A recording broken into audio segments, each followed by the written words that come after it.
Bapak Ibu yang dirahmati Allah Subhanahu wa taala, bersyukur kita kepada Allah.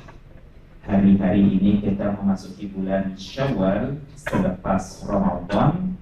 Harapan kita adalah setelah dosa-dosa kita dileburkan dengan panasnya aktivitas Ramadan, hari-hari ini amaliyah kita semakin meningkat, tak terkecuali zikir-zikir kita. Sebab selama Ramadan, bagian dari amaliyahnya kita pun telah pernah memperbanyak aktivitas zikir sepanjang bulan Ramadan. Terbukti sebagian besar kaum muslimin, para shaimun, mereka juga berlomba-lomba untuk bisa mengkhatamkan Al-Quran dalam waktu 1 bulan.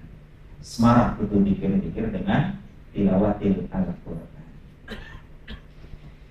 Dan sebagaimana yang kita mafhumi, sesungguhnya hakikat zikir bagi kita orang-orang beriman adalah merupakan ungkapan rasa cinta dan kerinduan kita kepada Allah, Zat Pencipta kita, yang sangat cinta dan sayang kepada kita, yang sangat mengasihi kita, menjadikan kita sebagai kekasihnya, dan kita pun sepakat untuk menjadikan Allah sebagai kekasih kita.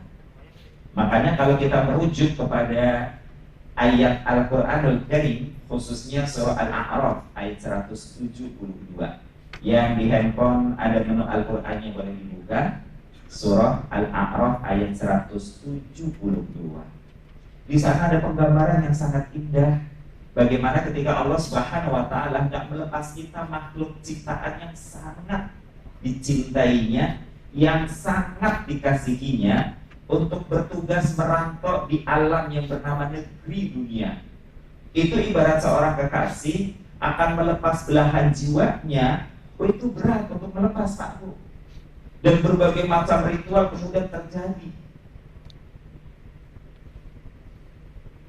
Salah satu ritualnya kemudian adalah sebagai kekasih, Allah pun meminta janji setia kita sebagai belahan jiwa sebelum berangkat ke negeri perantauan, bahwa kesetiaannya adalah kita akan menjadikan Allah Subhanahu wa taala sebagai satu-satunya zat kecintaan yang ditaati, yang dipatuhi, yang diikuti pesan-pesannya, meskipun secara fisikali tidak lagi berhadapan.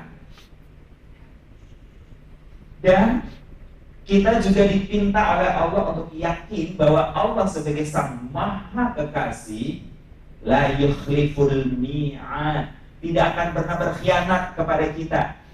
Ia pun akan senantiasa memenuhi janji-janjinya kepada kita sebagai makhluk yang sangat dikasihinya ini.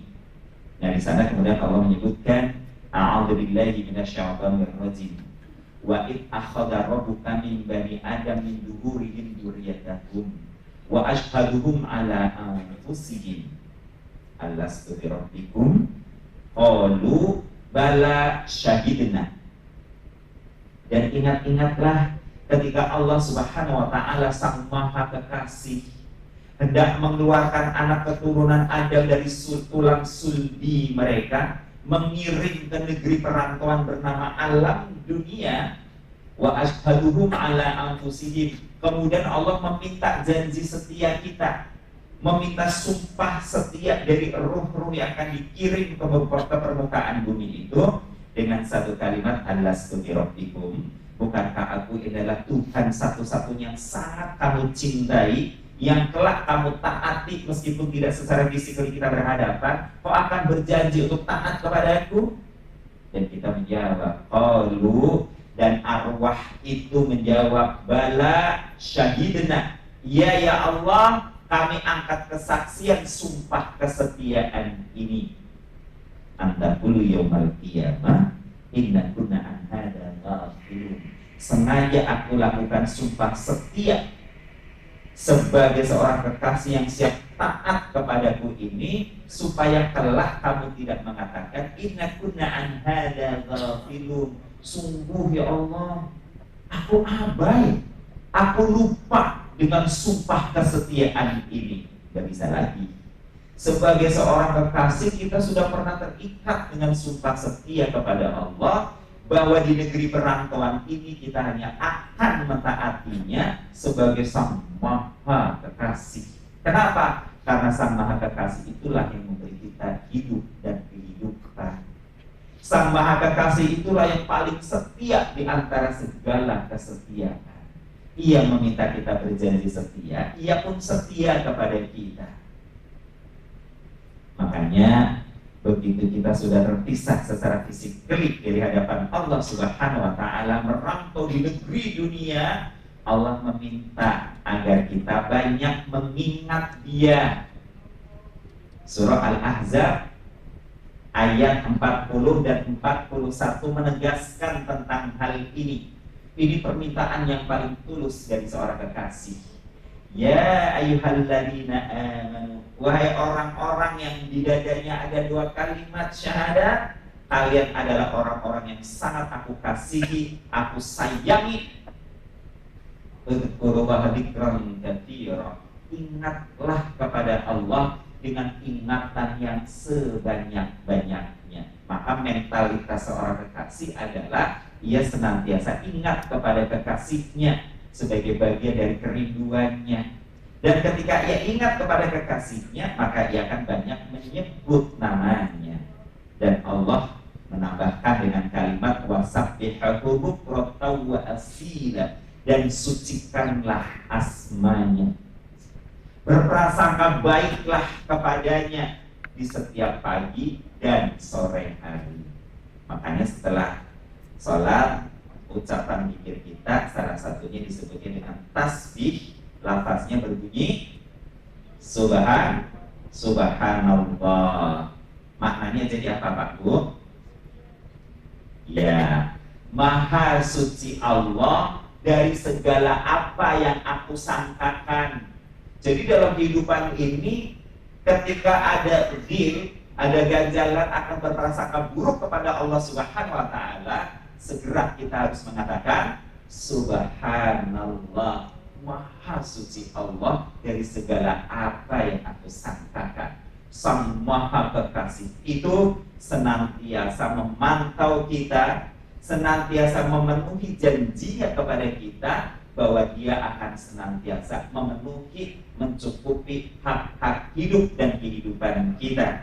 Ia akan menerangi jalan kehidupan kita dengan lentera kehidupan yang akan menghantarkan kita untuk bisa kembali kelak ke jannah di sisi Allah Subhanahu wa Ta'ala.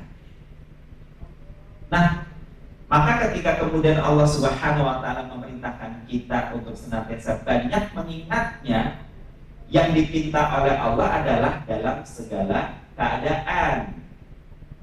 Alladzina yadhkurunallaha qiyaman wa qu'udan wa 'ala junubihim wa yatafakkaruna fi khalqis samawati wal ardh.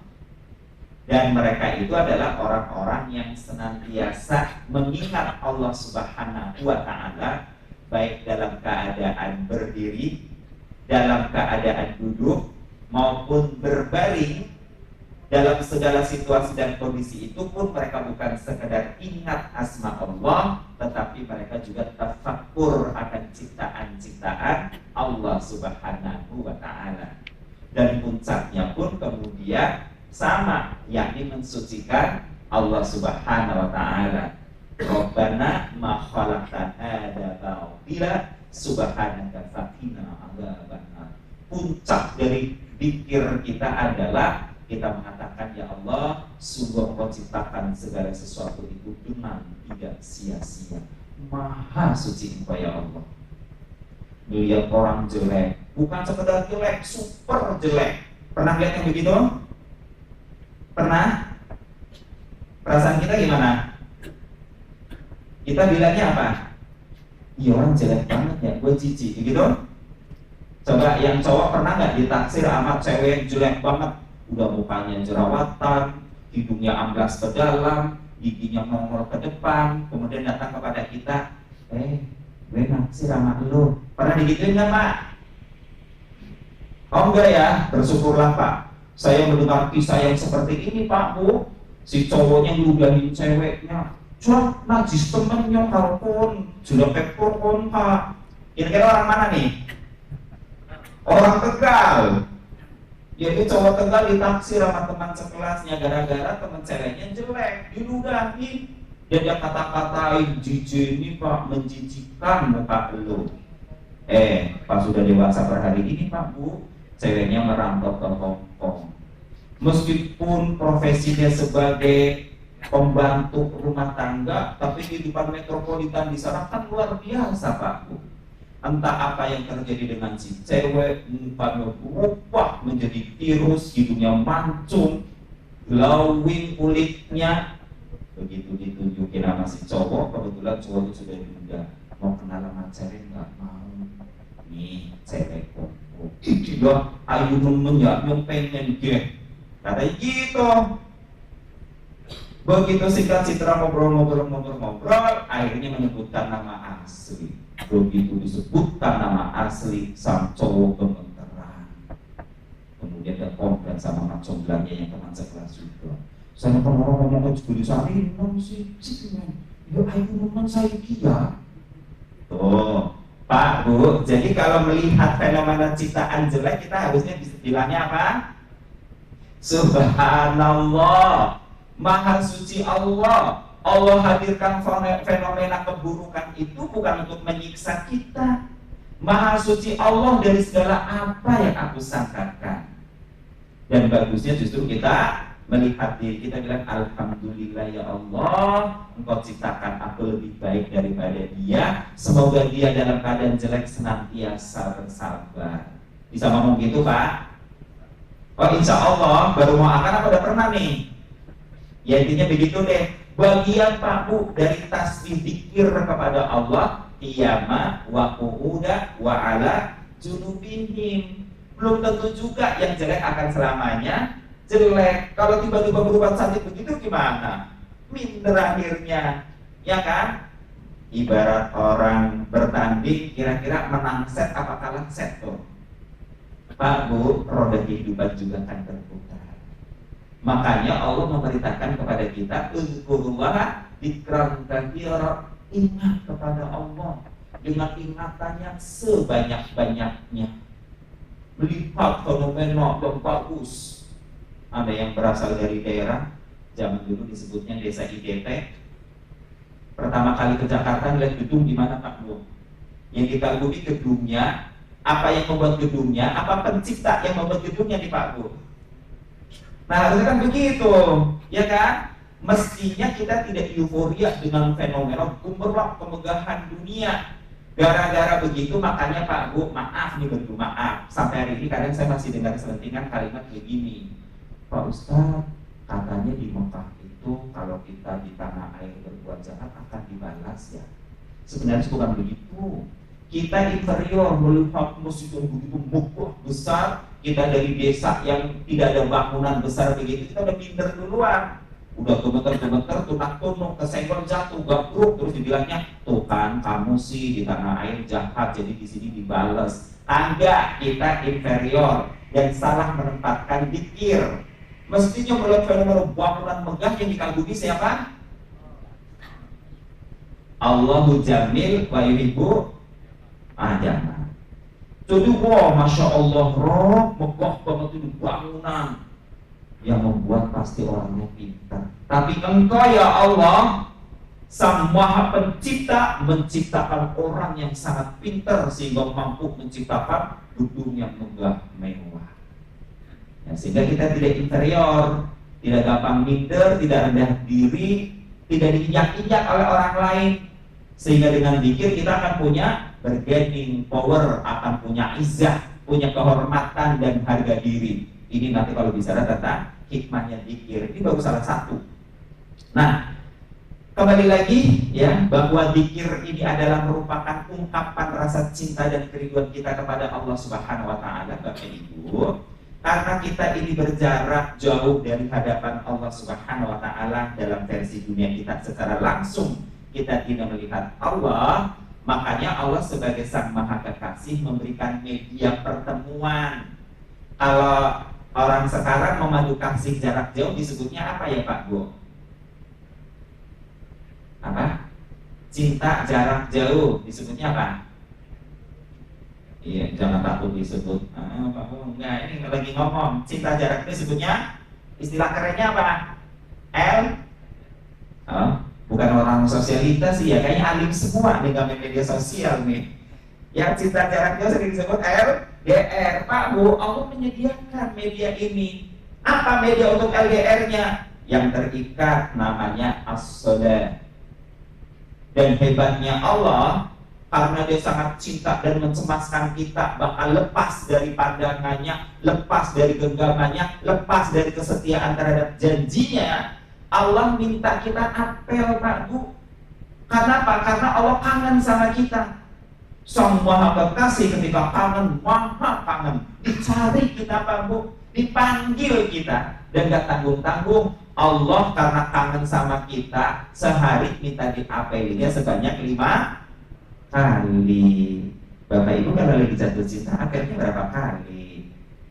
Nah, ya kan? Coba Allah maha kangen setiap saat sama kita, maka dia panggil, hayya 'alas shalah, hayya 'alal falah. Mari ketemu saya, mari apelin saya, mari saya hantarkan kebahagiaan untuk kamu kalau kamu ketemu saya. Makanya begitu kita hadir di rumah Allah, kita akan apel kepada Allah. Salat disebutnya Salahul mukmin adalah mi'rajul mukmin alallah. Pertemuannya seorang mukmin kepada Allah di saat salatnya adalah mi'rajnya, naiknya ia untuk berbicara dengan Allah Subhanahu wa ta'ala. Maka disebutnya ini zikir terikat, ada tata caranya, ada adabnya. Dan di antara sekian adab salat adalah khusyuk. Ketika kita akan berjumpa dengan kekasih kita, Allah memanggil kita dan kita hadir ke rumahnya, Allah mempersilahkan kepada kita. Untuk apa? Untuk ngobrol, berbincang, meluahkan kegalauan, ngadu dengan paket kalimat yang sudah Allah siapkan sedemikian rupa. Oleh karenanya adabnya adalah tanggalkan semua yang bernama gelayut duniawi dari benak pikiran kita. Harus betul-betul fokus. Kenapa? Karena kita sedang berbincang dengan Sang Maha Kekasih kita. Bahkan salah satu adab, dan menurut saya ini masih yang terbaik yang saya jalankan, adalah adab dari mazhab Imam Syafi'i di dalam sholat, yakni berbicara gerakan di luar sholat. Kalau kita ngaji di ustadz-ustadz yang menjalankan mazhab Imam Syafi'i, Pak Bu, gerakan di luar sholat itu maksimal hanya 3 kali, dan ketika melakukan gerakan tidak boleh frontal. Sampai itu Pak Bu, pipi kita lagi sholat digigit nyamuk, gak kemudian ceplok begitu, tapi dengan halus. Kalau harus garuknya pelan, set. Nah ternyata kalau bicara dari sisi pikir, dahsyat. Kenapa? Kita sedang menghadap kekasih kita. Kita maunya fokus, jangan pikiran yang melayap kemana-mana. Gerakan badan kita jangan muter-muter gak karu-karuan. Kepada manusia saja kita harus fokus. Kalau menghadap pimpinan boleh sambil lompat-lompat atau sambil garuk-garuk, Pak Bu. Itu perlu adab dunia, ya kan? Menghadap pimpinan aja lo boleh makanya jelalatan, garuk-garuk. Walaupun daktar harus ditahan, adab. Nah, zikir kepada Allah dikasih media sholat, itu adab yang sangat luar biasa bagusnya. Kenapa? Karena Allah ingin mendengar rintihan kita. Maka di dalam sholat boleh nggak nangis? Boleh. Di dalam sholat boleh nggak tersenyum-senyum tipis? Boleh. Yang tidak boleh tertawa, terbahak-bahak. Khususnya ketika mendengar atau membaca ayat-ayat tentang surga, kita tersenyum. Innal ladzina amanu wa 'amilus sholihati ulaika hum khairul bariyah jazaohum inda rabbihim jannah. Senyum kita, ya Allah masukkan kami dalam kelompok penghuni surga. Dan kan sebaliknya, ketika ayatnya berbicara tentang adab neraka, kita menangis dengan derai air mata. Kita luahkan perasaan kita, suara hati kita kepada Sang Maha Kekasih. Dan media yang kedua Pak Bu, jika kita ingin Allah sebagai Sang Maha Kekasih senantiasa berbicara kepada kita, maka medianya adalah Iqra'ul Quran, baca Al-Quran. Jika kita aja sering ingin mendengar kekasih dunia kita ngobrol berceloteh, ya kan? Nah, kepada Sang Maha Kekasih dunia akhirat kita pun ingin mendengar Pak Bu, sehingga ketika kita sedang membaca Al-Quran, sejatinya bukan semata-mata lisan kita yang sedang bersuara, tapi sesungguhnya itu adalah suara Allah Subhanahu wa Ta'ala. Maka Allah meminta kepada kita lewat pesan Rasulullah SAW, Zayyinul Quran bi aswatikum, merdukan bacaan Quran dengan suaramu itu yang merdu. Kenapa? Sekali lagi, ketika kita sedang membaca Al-Quran, hakikatnya yang sedang kita dengar adalah kalamullah, suara Allah Subhanahu wa Ta'ala. Allah memberikan dua media ini, bahkan kata Nabi, dua media berzikir kepada Allah. Salat adalah masa di mana kita bicara dengan Allah. Tilawatil Quran adalah masa di mana Allah berbicara dengan kita. Boleh dibawa di rumah. Ketika kita lakukan di rumah, itu akan menjadi cahaya penerang kehidupan rumah tangga kita. Nawwiru buyutakum bi tilawatil Quran wassalah. Terangilah rumah tanggamu dengan tilawatil Quran dan sholat. Siap? Siap. Siap khatam paling lama 3 bulan? Siap? Takbir, Allahu Akbar. Kenapa harus begitu? Iya, karena ini media yang Allah berikan kepada kita. Kapan lagi? Nanti di alam kubur sudah tidak ada lagi media untuk itu. Betul apa leres? Betul. Kenapa? Karena nanti di kubur kita tinggal terima balasan dari Allah Subhanahu wa Ta'ala. Baik Bapak Ibu yang dirahmati Allah Subhanahu wa Ta'ala, mungkin ini yang bisa kita sampaikan dalam kesempatan kali ini. Mohon maaf apabila ada kekurangan dan kekhilafan. Sebelum disudahi, barangkali